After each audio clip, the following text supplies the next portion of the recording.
میں بارہا یہ کہتا ہوں کہ اللہ سے ڈرو، کیونکہ جب بندہ اللہ سے ڈرنے لگتا ہے نا تو کائنات کی چیز اس سے محبت کرتی ہے اور اسے پھر زمانے میں کسی کا خطرہ ہی نہیں رہتا، کیونکہ اللہ تبارک و تعالیٰ قرآن پاک میں ارشاد فرماتا ہے یا ایھا الذین آمنوا اتقوا اللہ وکونوا مع الصادقین، ایمان والو اللہ سے ڈرو اور سچوں کے ساتھ ہو جاؤ۔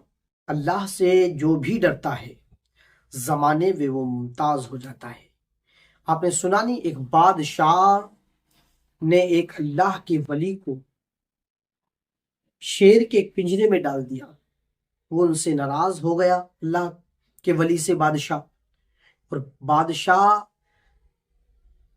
جب بادشاہ ناراض ہوتے تھے تو لوگوں پہ ظلم کرتے تھے۔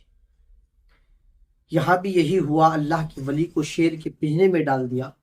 اس نے یہ سوچا تھا کہ میں شیر کے پنجرے میں ڈال دوں گا، شیر جو ہے ان کو ہلاک کر دے گا، پھاڑ دے گا۔ لیکن دوستو، جب کوئی اللہ سے ڈر رکھتا ہے نا تو اللہ تعالیٰ اسے دنیا سے بے نیاز کر دیتا ہے۔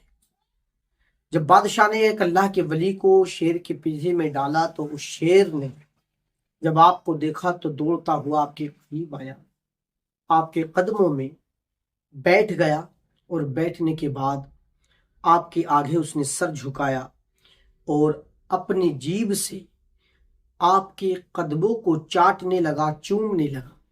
اللہ! عوام جمع ہے، لوگ جمع ہیں، دنیا یہ نظارہ دیکھ رہی ہے۔ پہلے اس چیز کے منتظر تھے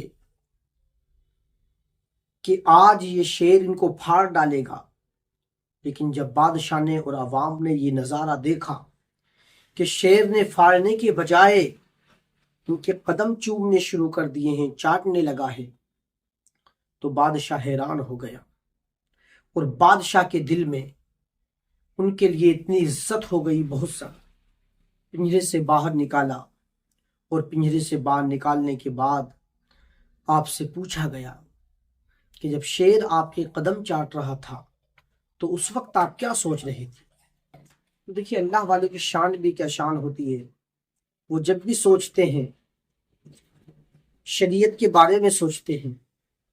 انہوں نے کہا کہ جب شیر میرے قدم چاٹ رہا تھا تو میرے دل میں یہ سوال پیدا ہو رہا تھا کہ شیر کا لعاب پاک ہے یا ناپاک ہے؟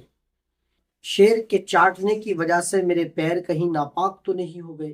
میں شریعت کے اس مسئلے پہ غور و فکر کر رہا تھا۔